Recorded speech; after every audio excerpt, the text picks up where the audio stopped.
All right, let me get you caught up on where we're at. This piece of pipe is actually just a placeholder, and these brackets are not in their final locations. I'm going to be taking this all apart. This was just to have a nice horizontal pipe so I could figure this part out. Now that that's figured out, I got to take this all apart and put the final screws in these brackets and put this back together and tighten it down nice and tight. And then I can start working on this stuff. And according to the drawings, I wanted to have a Y right here. That would come right about here. But that was when I only had two machines here. I had originally planned on having a machine, this very machine right here, one there and one right in between where I now have the machines, and the other one was going to go on the other side. I've changed my mind on that. I'm not going to have any machine right here, at least for now.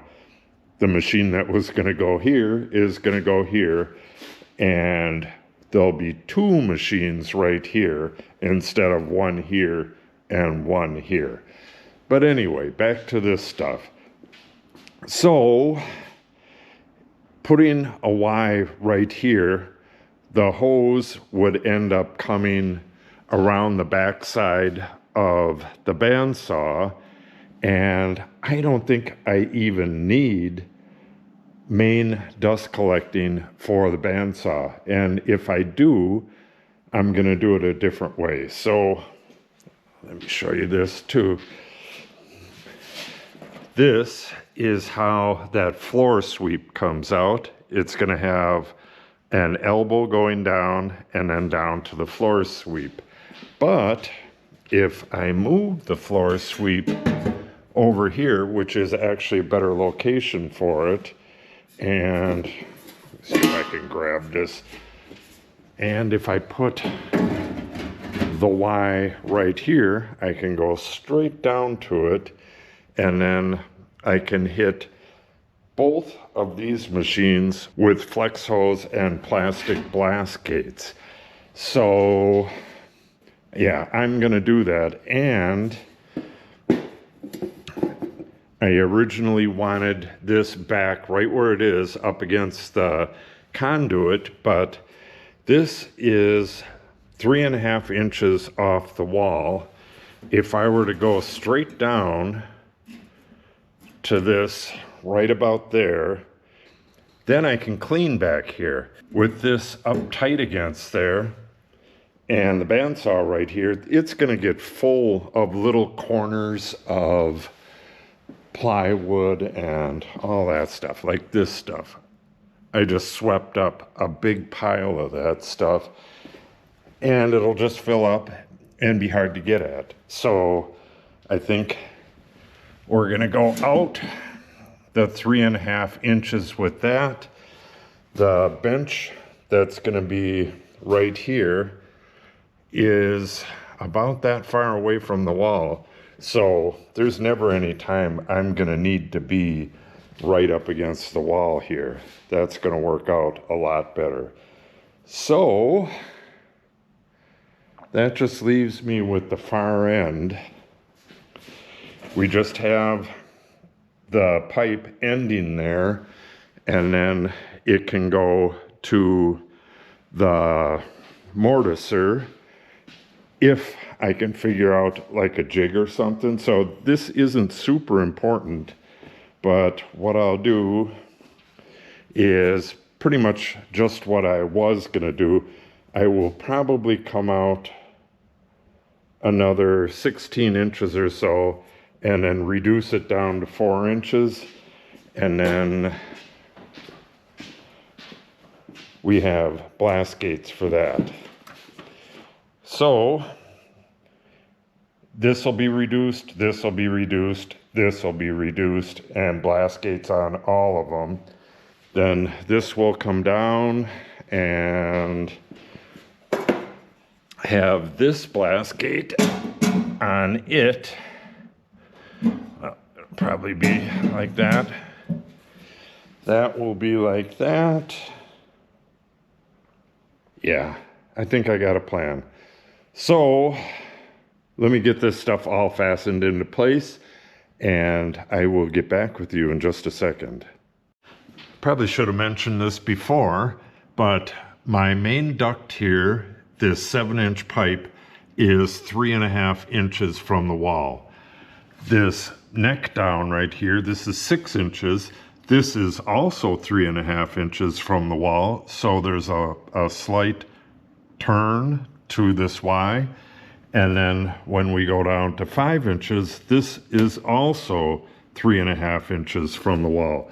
So you can see that it's at a slight little angle, which is fine. That's exactly how I want it. These will all get sealed up real nice and well at a later time. But I got the screws in there. This is in there permanently. And I got this all nice and cleaned up and test fitted it. It's all gonna work. So I only got one screw in there. Oh, I have to level this off. I'm gonna get this leveled off, and then I'm gonna move this one 1.5 inches that way, and then measure between them and put this one right in the center, get rid of the chalk line, and then put this in permanently, and put my last piece of pipe that comes out to about here, put that in, and then we can start working on that drop down to the floor sweep.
Remember when I took these readings here? We got 3,000 feet per minute, which came to 3,202 CFM right here. That is wrong.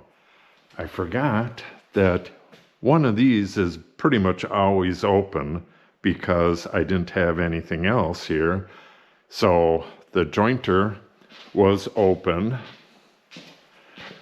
and I just checked it. Problem is I have an open end right there and an open end right here.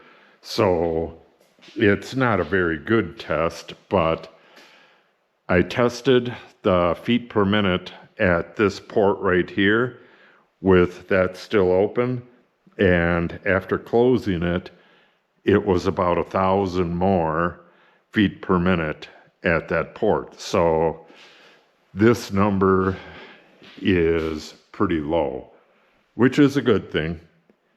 All right, we got this done.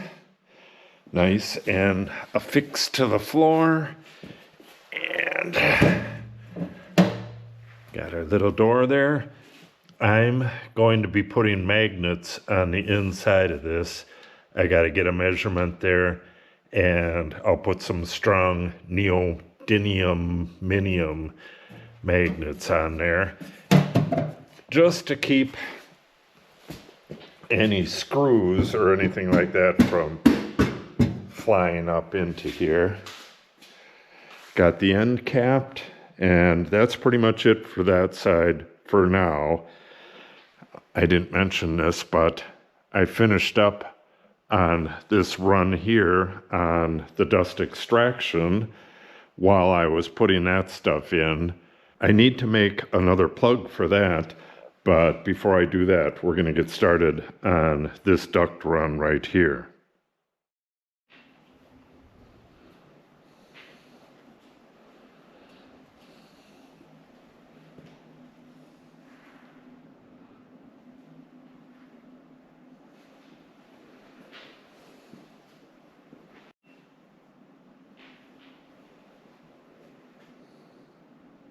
Bada bing, bada boom. The dust collection to the north wall is completely done.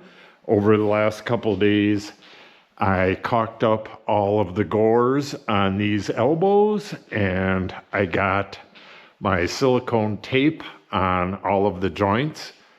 We got clear silicone tape on these. I was going to use that on this, but once I started putting this stuff together, I figured it's not going to need it at all, so I used it on this. Luckily, I pretty much, I got it completely taped up.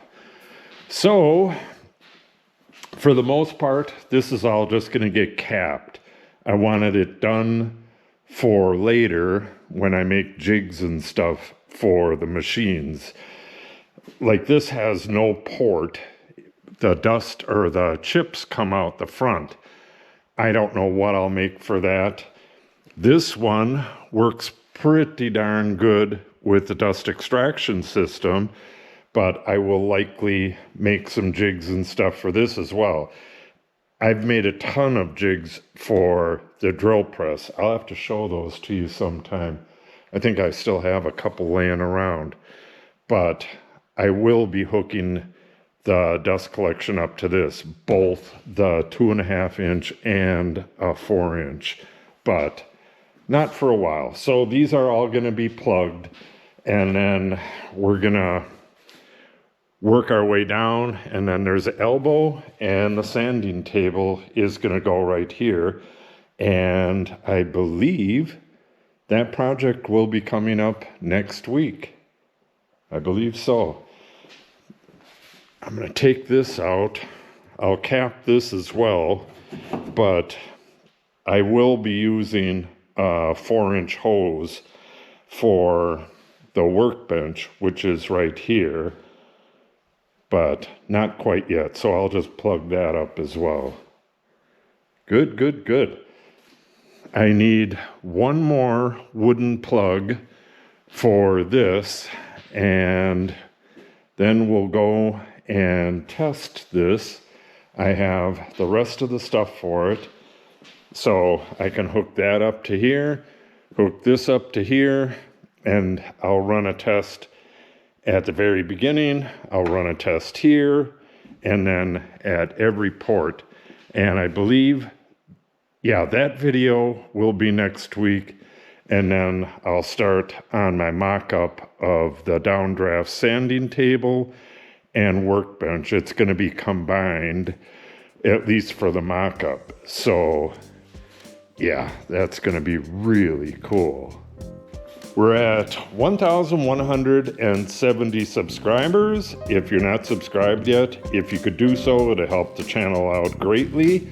And we will see you in the next video.